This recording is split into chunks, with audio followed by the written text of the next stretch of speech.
తెలంగాణ ఉద్యమాన్ని ఖలిస్తాన్ ఉద్యమంతో పోల్చి మాట్లాడిన ఈ మనిషికి తెలంగాణలో అడుగుపెట్టే అర్హత ఉన్నదా? అసలు తెలంగాణలో పూపాటి ఎట్లయినా అచ్చదట్టు లేదని అటు సైకిల్ పార్టీని ఇటు గిరాస పార్టీని ముంగడ పెడుతున్నారు అన్నట్టు పూపాటి వాళ్ళు. ఇప్పుడు సైకిల్ పార్టీ జెండా తెలంగాణలో ఎగిరేసుడు అంటే హెరిటేజ్ పాల ప్యాకెట్ చింపినంత అలకా కాదు. ఎట్లయినా ఏపీ వీళ్ళు ముగ్గురు కలిసే అధికారులకు వచ్చారు కాబట్టి తెలంగాణలో కూడా రావచ్చు అని కలలు కంటున్నారు కావచ్చు. అవసరమైతే కులాల కుంపట్లు మతాల మంటలు కూడా అవుతాయి. దండోరా మాట సూటిగా, సెటైర్ గట్టిగా.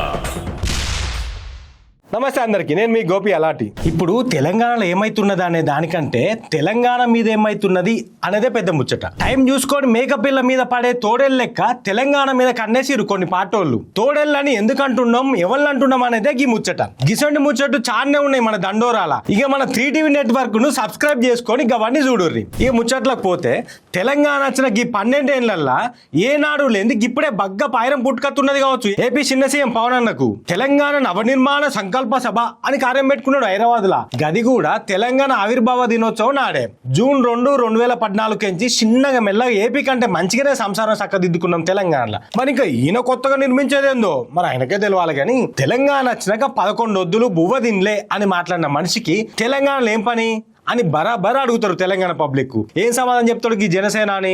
తెలంగాణ ఇచ్చుడును తెలివి తక్కువ పని అని తెలంగాణ ఉద్యమాన్ని ఖలిస్తాన్ ఉద్యమంతో పోల్చి మాట్లాడిన ఈ మనిషికి తెలంగాణలో అడుగుపెట్టే అర్హత ఉన్నదా అసలు అని అంటే ఏం సమాధానం చెప్తాడు మరి ఈయన? అన్ని బయటికి పంపించి రాష్ట్రాన్ని విడగొడితే నాకు ఏడుపు వచ్చింది. 11 రోజులు, ఒక్క రోజు కాదు, 2 రోజులు కాదు, 3 రోజులు కాదు, 11 రోజులు నేను అన్నం మానేశాను. ఇంకొక వేర్పాటు వాదం, ఇంకొక ఖలిస్తాన్ రాదని నమ్మకం ఏంటి ఇంకొక 20 సంవత్సరాల తర్వాత? ఇంకా గిసొంటి షాన్నే ఉన్నాయి కానీ ఇప్పుడు కూడా గీనకు తెలంగాణ అంటే పాయరంతో ఏమత్తలేడు. దీని వెనక పెద్ద కథే ఉన్నది. కొన్ని వద్దుల సందైతున్న డ్యామేజీని పోగొట్టుకోనికే ఇప్పుడు ఈ కార్యం ముంగటేసుకుంటే కాకుండా రాజమౌళి సినిమాకు మించి పెద్ద స్క్రిప్టే ఉన్నది దీని వెనకాల. అప్పట్లోనే చెప్పుకున్నాం కదా పూపాటి రాజకీయం ఎట్లుంటది అనేది. అయితే వాళ్ళే డైరెక్ట్ గా అధికారంలోకి వస్తారు, లేకపోతే ముంగట ఒకళ్ళు పెట్టి వెనకాల నడిపిస్తారు. తెలంగాణలో పూపాటి ఎట్లయినా అచ్చదట్టు లేదని అటు సైకిల్ పార్టీని ఇటు గిరాస పార్టీని ముంగట పెడుతున్నారు అన్నట్టు పూపాటి వాళ్ళు. మొన్న లోకేష్ అన్న కూడా తెలంగాణ మీద దృష్టి పెడుతున్నామని మాట్లాడిండు. కానీ వీళ్ళు తెలుసుకోవాల్సింది ఏంటంటే వెనుకట జోరు చూపెట్టింది ఉమ్మడి రాష్ట్రంలా, ప్రత్యేక తెలంగాణలో కాదు. ఇప్పుడు సైకిల్ పార్టీ జెండా తెలంగాణలో ఎగిరేసుడు అంటే హెరిటేజ్ పాల ప్యాకెట్ చింపినంత అలకా కాదు. డిక్షనరీలో తెలంగాణ పదమే లేదని మాట్లాడిన లీడర్ ఉన్న పార్టీకి తెలంగాణ పబ్లిక్ ఎందుకు ఓటేయాలో వీళ్ళు చెప్పాలి. ఇక తెలంగాణ ఏర్పాటును పాకిస్తాన్ తోటి పోల్చిన ఎంపీని పార్టీలో పెట్టుకొని పూపార్టీ ఏ ముఖం పెట్టుకొని తెలంగాణలో అధికారులకు వద్దామని చూస్తున్నదో వాళ్ళకే తెలియాలి. ఎట్లయినా ఏపీలో వీళ్ళు ముగ్గురు కలిసే అధికారంలోకి వచ్చారు కాబట్టి తెలంగాణలో కూడా రావచ్చు అని కలలు కంటున్నారు కావచ్చు. తెలంగాణలో ఆంధ్ర లీడర్ల విగ్రహాలు పెట్టుడు, తెలంగాణ మీద ఇష్టం వచ్చినట్టు మాట్లాడు, ఇట్లా మసగనే చేస్తున్నారు గదే తోవల. అంటే తెలంగాణ అనే ఫీలింగ్ పోగొట్టి మేము కూడా మీ వాళ్ళమే అని వాళ్ళకి అలవాటు చేపించుకోవాలనుకుంటున్నారు అన్నట్టు. అవసరమైతే కులాల కుంపట్లు మతాల మంటలు కూడా అవుతాయి. కానీ ఇది తెలంగాణ, కుట్రలు చేస్తే కుచ్చి కుడుకలు ఎత్తారు.